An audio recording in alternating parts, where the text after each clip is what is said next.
একবার কল্পনা করুন তো, এক সেনাপতি নিজের সৈন্যদের নিয়ে শত্রু দেশে অবতরণ করলেন, আর তারপর নিজের সব জাহাজ পুড়িয়ে দিলেন। শত্রুর বিশাল বাহিনীর সামনে নিজেদের ফিরে যাওয়ার সকল পথ বন্ধ করে দিয়ে বললেন, হে আমার সৈন্যরা, এখন তোমাদের সামনে শত্রু আর পেছনে সমুদ্র, হয় বিজয় নয়তো শাহাদাত। এটা কোনো সিনেমার গল্প নয়, এটা ইতিহাসের এক বাস্তব অধ্যায়, যা এক নতুন সভ্যতার জন্ম দিয়েছিল।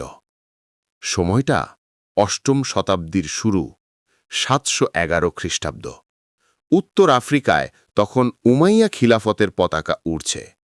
খলিফা আল ওয়ালিদের শাসনামলে উত্তর আফ্রিকার গভর্নর ছিলেন মুসা বিন নুসাইর। তিনি ছিলেন একজন বিচক্ষণ এবং দূরদর্শী শাসক। তার অধীনেই মরক্কো এবং আশেপাশের বারবার অঞ্চলগুলো ইসলামের ছায়াতলে আসে। এই বারবারদের মধ্য থেকেই উঠে এসেছিলেন এক অকুতভয় তরুণ সেনানায়ক, যার নাম তারিক বিন জিয়াদ। তিনি ছিলেন মুসলিম বাহিনীর একজন কমান্ডার এবং তানজিয়ার্সের গভর্নর। ভূমধ্যসাগরের অপর পারে ছিল ইউরোপের আইবেরীয় উপদ্বীপ, যা আজ স্পেন ও পর্তুগাল নামে পরিচিত। তখন এই অঞ্চলটি ভিজিগথিক রাজ্যের অধীনে ছিল এবং এর রাজা ছিলেন রডারেক। রাজা রডারেক ছিলেন একজন অত্যাচারী এবং উদ্ধত শাসক। তিনি পূর্ববর্তী রাজা উইতিজাকে অন্যায়ভাবে সরিয়ে ক্ষমতা দখল করেছিলেন এবং তার পরিবার ও সমর্থকদের উপর চরম নির্যাতন চালাচ্ছিলেন। রাজ্যের অভিজাতদের মধ্যে ছিল চরম কোন্দল ও বিভেদ। সাধারণ মানুষ এবং বিশেষ করে ইহুদি জনগোষ্ঠীর উপর চলছিল অবর্ণনীয় অত্যাচার।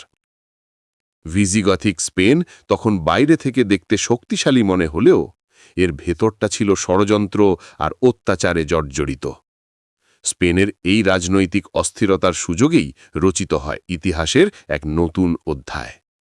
সেউটার গভর্নর কাউন্ট জুলিয়ান, যার সাথে রাজা রডারেকের ব্যক্তিগত শত্রুতা ছিল, তিনি মুসলিমদের স্পেন আক্রমণের আমন্ত্রণ জানান। কথিত আছে রাজা রডারেক কাউন্ট জুলিয়ানের কন্যার সাথে অশালীন আচরণ করেছিলেন, যার প্রতিশোধ নিতে জুলিয়ান মরিয়া হয়ে উঠেছিলেন।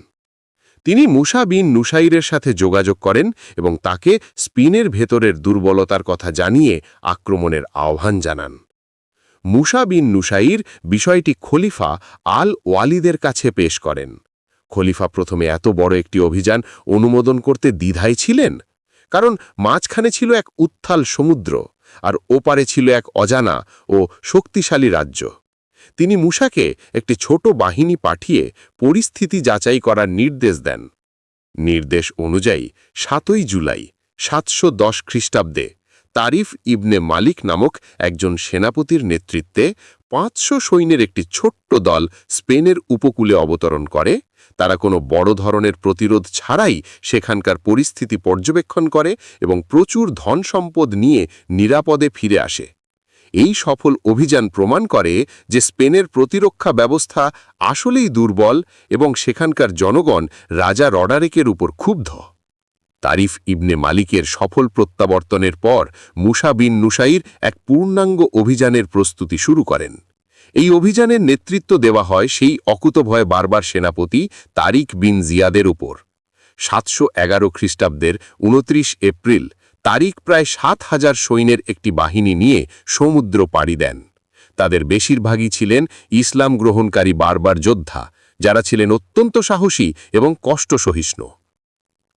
উত্থাল ভূমধ্যসাগর পাড়ি দিয়ে তারিকের বাহিনী স্পেনের দক্ষিণ উপকূলে এক বিশাল পর্বতের পাদদেশে অবতরণ করে। তারিকের নামানুসারেই এই পর্বতের নাম রাখা হয় জাবাল আল তারিক বা তারিকের পর্বত, যা আজ জিব্রাল্টার নামে পরিচিত। এখানে অবতরণ করার পরই তারিক সেই ঐতিহাসিক সিদ্ধান্তটি নেন, যা তাকে ইতিহাসে অমর করে রেখেছে। তিনি তার সৈন্যদের একত্রিত করলেন এবং তাদের চোখের সামনে নিজেদের বহন করে সবকটি জাহাজ পুড়িয়ে ফেলার নির্দেশ দিলেন। সৈন্যরা অবাক, ফিরে যাওয়ার একমাত্র অবলম্বন চোখের সামনে পুড়ে ছাই হয়ে যাচ্ছে।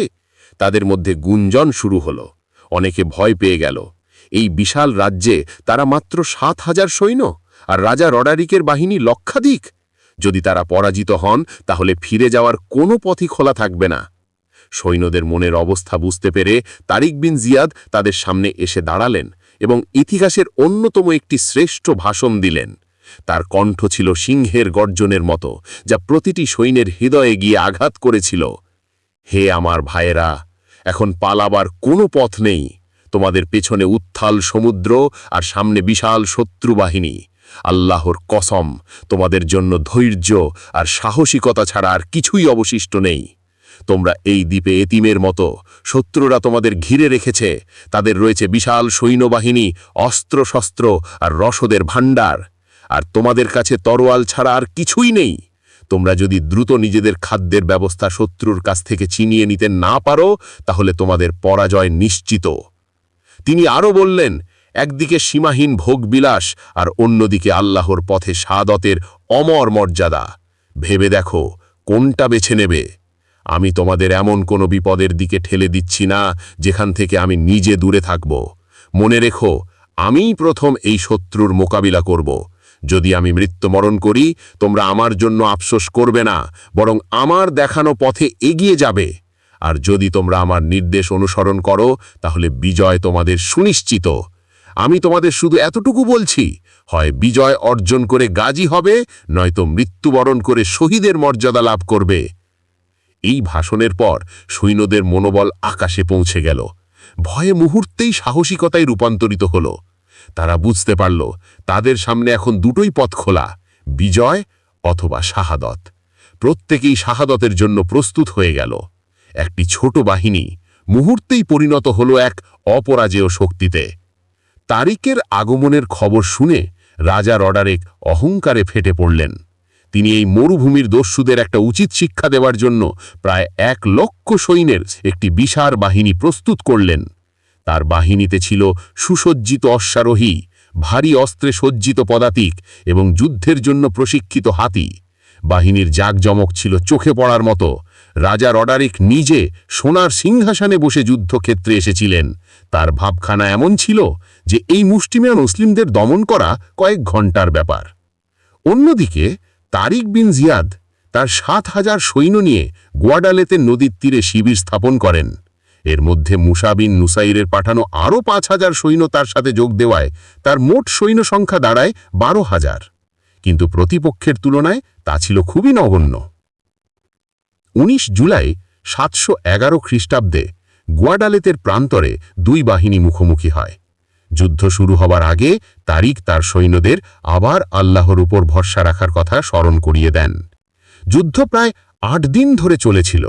মুসলিম বাহিনী সংখ্যায় কম হলেও তাদের ঈমানি শক্তি, রণকৌশল এবং একতা ছিল অতুলনীয়। তারা এমনভাবে যুদ্ধ করছিল যেন প্রতিটি সৈন্য একাই 100।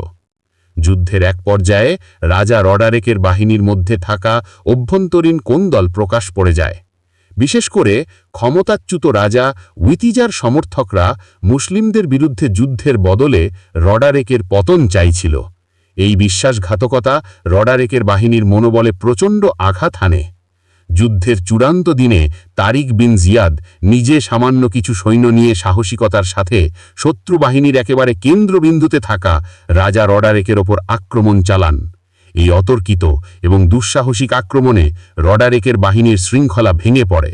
রডারেক তার সোনার সিংহাসন থেকে ছিটকে পড়েন এবং যুদ্ধক্ষেত্র থেকে পালানোর চেষ্টা করেন, কিন্তু শেষ রক্ষা হয়নি। কথিত আছে তিনি গুয়াডালেতে নদীর কাদায় ডুবে মারা যান। তার মৃত্যুর সাথে সাথে ভিজিগথিক বাহিনীর প্রতিরোধ সম্পূর্ণরূপে ভেঙে পড়ে এবং তারা ছত্রভঙ্গ হয়ে পালিয়ে যায়। 12,000 মুসলিম সৈন্যের একটি বাহিনী প্রায় 1,00,000 সৈন্যের বিশাল ভিজিগথিক বাহিনীকে পরাজিত করে ইতিহাসের এক অবিশ্বাস্য বিজয় অর্জন করে। এই বিজয় ছিল শুধু একটি রাজ্যের পতন নয়, বরং ইউরোপে এক নতুন সভ্যতার সূর্যোদয়ের সূচনা। গুয়াডালেতের যুদ্ধের পর স্পেনের প্রতিরক্ষা ব্যবস্থা বলতে আর কিছুই ছিল না। তারিক বিন জিয়াদ তার বাহিনীকে বিভিন্ন দিকে প্রেরণ করেন এবং একে একে স্পেনের বড় শহরগুলো জয় করতে শুরু করেন। কর্দোভা, মালাগা এবং রাজধানী টলেডো সহ প্রায় সমগ্র স্পেন মুসলিমদের অধিকারে চলে আসে। টলেডোতে তারিক গির্জায় স্পৃহানিত বিপুল পরিমাণ সোনা ও ধন সম্পদ খুঁজে পান, কিন্তু তিনি সাধারণ প্রজাদের ওপর কোনো অত্যাচার করেননি এবং তাদের ধর্ম পালনে পূর্ণ স্বাধীনতা দেন। তারিকের এই অভাবনীয় সাফল্যে উৎসাহিত হয়ে গভর্নর মুসা বিন নুসাইরও নিজেও 18,000 সৈন্যের একটি বাহিনী নিয়ে স্পেনে আসেন এবং বিজয় অভিযানে যোগ দেন। তারা একসাথে স্পেনের উত্তরাঞ্চল পর্যন্ত জয় করেন। খুব অল্প সময়ের মধ্যেই প্রায় পুরো আইবেরীয় উপদ্বীপ উমাইয়া খিলাফতের অধীনে চলে আসে এবং এর নাম হয় আল আন্দালুস। আল আন্দালুস পরবর্তী প্রায় 800 বছর ধরে ইউরোপে জ্ঞান, বিজ্ঞান, শিল্পকলা এবং সভ্যতার এক আলোকবর্তিকা হিসেবে কাজ করেছে। মুসলিম, খ্রিস্টান এবং ইহুদিরা একসাথে বসবাস করে এক অনন্য সহনশীল সমাজ গড়ে তুলেছিল। কর্দোভা, গ্রানাদা এবং সেভিলের মতো শহরগুলো তখন বিশ্বের অন্যতম শ্রেষ্ঠ জ্ঞানচর্চার কেন্দ্রে পরিণত হয়েছিল। গণিত, জ্যোতির্বিদ্যা, চিকিৎসা বিজ্ঞান, দর্শন এবং স্থাপত্যে আন্দালুসের মুসলিমদের অবদান পশ্চিমা বিশ্বকে চিরঋণী করে রেখেছে। আর এই সব কিছুর সূচনা হয়েছিল একজন সেনাপতির একটি দুঃসাহসিক সিদ্ধান্ত থেকে। তারিক বিন জিয়াদ যদি সেদিন জাহাজগুলো না পোড়াতেন, যদি সৈন্যদের মনে ঈমানের আগুন জ্বালিয়ে না দিতেন, তাহলে হয়তো ইতিহাস অন্যভাবে লেখা হতো।